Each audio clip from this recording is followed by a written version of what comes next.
Part 1. The Perfect Marriage. Until yesterday. Have you ever felt like your whole life has been a lie told in chapters? I felt it, on my wedding day. Everything was perfect. The sky, the hall, the flowers, the decorated vows. Clara was walking down the aisle with an award-winning actress's smile and a dress worthy of fairy tales. And me? I was there, suit lined up, heart beating to the rhythm of the wedding march, ready to say I do to the woman of my dreams. But what I didn't know was that she had already said yes to another man. And this man, it was my father. Yes, you read that right. My father. But let's back up a bit. About 6 months before, Clara and I met on a diving course in Arrayal do Cabo, those group experiments where everyone looks like they came out of a toothpaste commercial. She was the last to enter the water and the first to make jokes. Beautiful, sarcastic, impossible to ignore. In less than 2 weeks, we were kissing under the sunset as if it were a movie script. Within a month, she already had the key to my apartment. In 3, we were engaged. My family loved her. My mother said that Clara was like a daughter. My father, always a little distant, but he praised. Too much, I started to notice. 2 long looks, long hugs, double-meaning jokes. But Clara always laughed and said that I was jealous. Until one day, I found a message on her cell phone. Name saved as Zaidu Taxi. The text? Today was like the first time. You still know everything I like. I can't wait until the weekend along a 3-quad taxi Joe. I've never seen a taxi driver who sends a devil emoji. When I questioned, Clara turned white. He's a friend from college. We joke like this. Friend of college. College friends she never mentioned. And that's when my distrust began. From then on, everything started to smell bad. I called and she took a long time to answer. She said she was going to the salon, but she came back sweaty like someone who ran a marathon. I started to investigate. Yes, I became a stalker. I messed with the trash. I looked at location. I cloned WhatsApp. Until one day, got pictures, videos. She with an older man, face partially cropped in the images, but the tattooed arm was unmistakable.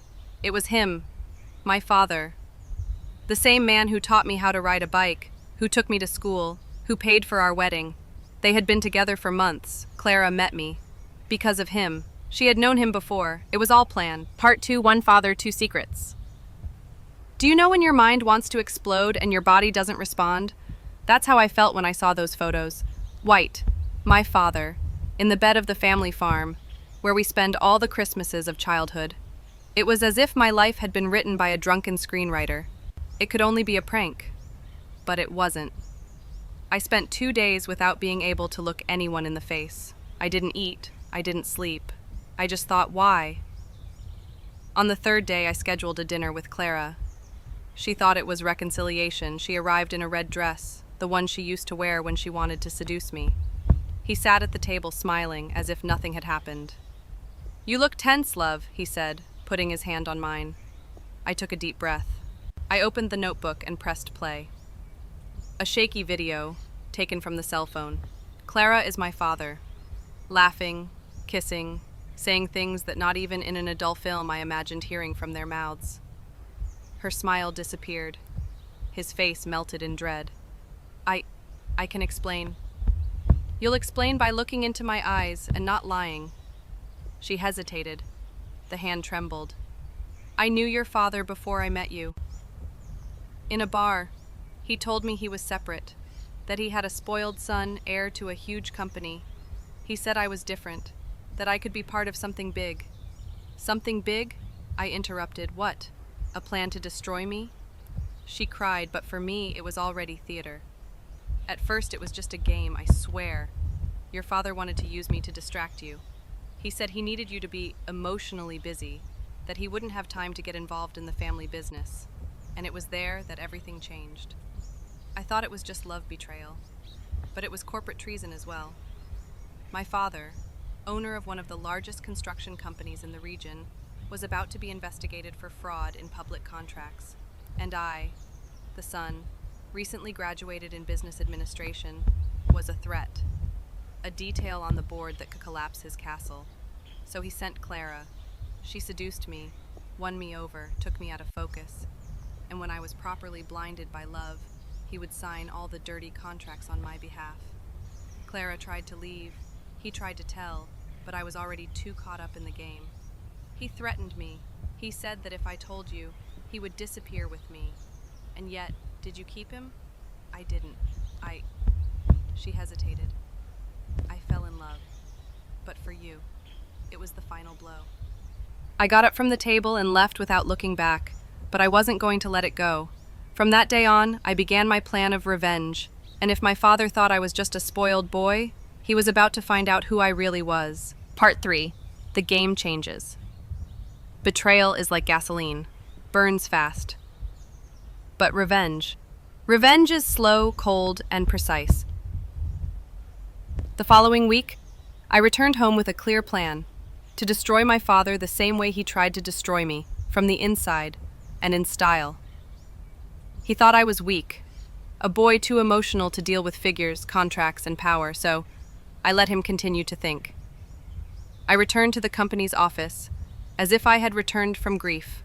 I pretended to forgive Clara. I said I understood. He said he just wanted to move on, a true child prodigy. My father smiled. Clara cried, and me? I acted better than any Oscar. Underneath, I had already hired 2 hacker friends from college. One of them, a specialist in digital auditing, the other, in communication tracking. They began sweeping the company's servers. And there it was, forged contracts, duplicate notes, phantom CNPJs, millions embezzled in public tenders. All in my father's name, and, as he himself wanted, in my name as well. But he made a mistake. He underestimated my memory. Remember that clause he asked me to sign before the engagement? The one that said, to facilitate internal movement? That's that. I had kept a copy, and in it said that any strategic decision of mine, it could be reversed with evidence of coercion, and I was putting them all together. Meanwhile, Clara began to change. She called me every day. He sent messages like, I can't stop thinking about you. He's a monster. You don't deserve this. Only this time, I was no longer the idiot in love. I replied coldly, you chose his side. Now, hold on. But the truth is that, as much as I wanted to hate her, a part of me still hurt. Until one morning, she showed up at my building. Crying, wet with rain. Listen to me, please. Your father, he's using you again. He found out that you are investigating. And he said that if you keep going, someone will end up dead. There I knew that the game had really turned. The following week, my father invited me to a dinner just between us. I arrived at the restaurant with a camera hidden in my jacket pocket. And like in a movie, he spoke with all the letters. You need to stop this nonsense, take on the contracts. If there is a problem, you are just the sentimental child who was manipulated. Guilt dies with you. I can't fall, I am that company. He smiled. He raised the glass of wine. Health to the family. The next day, this audio was in all the email boxes of the board, the Federal Revenue Service, and the Federal Police. It exploded like a bomb. National headline. Construction tycoon accused of using his own son as a proxy in billionaire scheme. And there the empire began to crumble. Part 4. The son, the mistress, and the monster. When the scandal exploded, my father disappeared. Literally. He canceled the cards, disappeared from the networks, and left the house where he lived with my mother. Yes, he was still married. The detail that Clara conveniently forgot to tell me. Those were days of chaos. The press on top, police at the door of the company, desperate employees. And me? I kept my face innocent. Victim, the deceived son. But inside, every step was being calculated with surgical precision. Until I got a call. Unknown number. He is in Paraguay. False name. Luxury hotel in Ciudad del Este. It was clear. And why are you telling me that? Because I was betrayed too. He promised me that we would be together when it was all over, but he fled alone. And now I want to take revenge too. Do you want or need? She was silent. I'm pregnant. My heart stopped for 2 seconds, but he soon pulled himself together. And is it mine? I don't know. The phrase was a punch, but the worst came later. If it's yours, help me disappear. If it's his, I disappear alone. That turned my mind inside out. As much as I hated everything she had done, there was now something new at stake. A possible child, from my father, from my tormentor. I agreed to meet with her. We found ourselves in a roadside hotel without cameras. She seemed destroyed, thin, with dark circles under her eyes, trembling with fear. I didn't look like the same woman who made me feel like the luckiest man in the world. You know where he is. Going there? I will. Do what? What would he do to me if I didn't do anything? I took the address to the police, but I also took something else. A complete dossier with all the crimes I discovered, with digital and physical evidence. He didn't trust anyone anymore. I gave copies to 3 journalists. If something happened to me, everything would go on the air.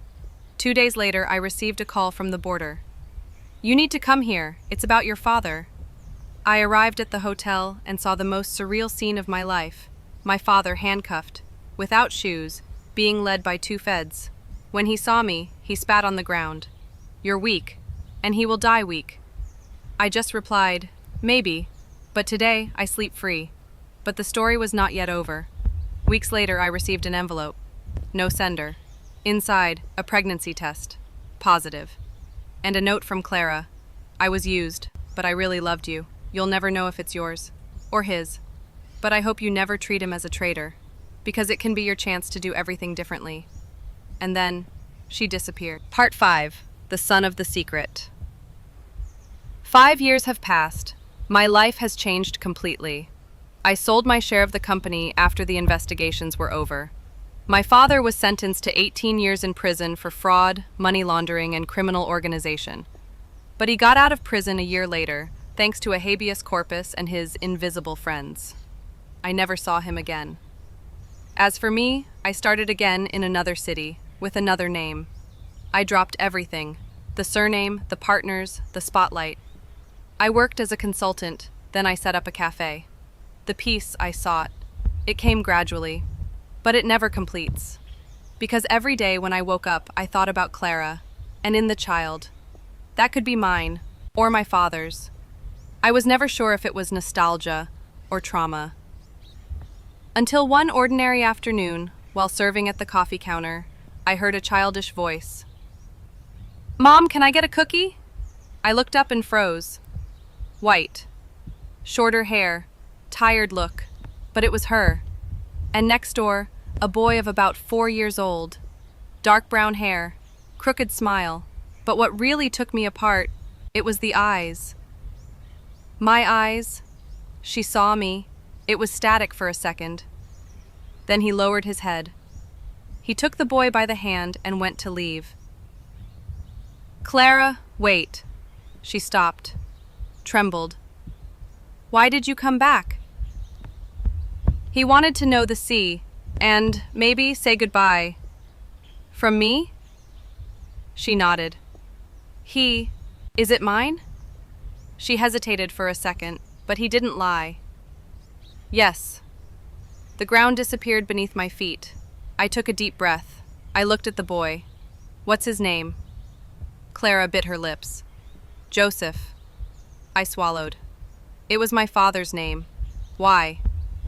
She smiled bitterly. Because I wanted him to remember every day who he can't become. We were silent for long seconds. The boy looked curious, not understanding. Does he know? That you're the father? No. That the grandfather tried to destroy his own son's life? Not either. One day maybe, but not now. Now he just needs to know that you exist, and that is here. I took a deep breath. I sat on the floor next to the counter. I felt small, broken, vulnerable, but also human. Are you going to stay? Only if you want to. I looked up. I do. Clara approached. He handed me an envelope. Here is everything. Certificate, DNA, passport, everything is in order. But if you want to, it can burn. And move on with your life. I looked at the envelope. I don't want to burn anything. For the first time, I want to build something. She smiled. And in that smile, for the first time, I saw the truth. And so, after all the lies, the betrayal, the pain, I finally understood.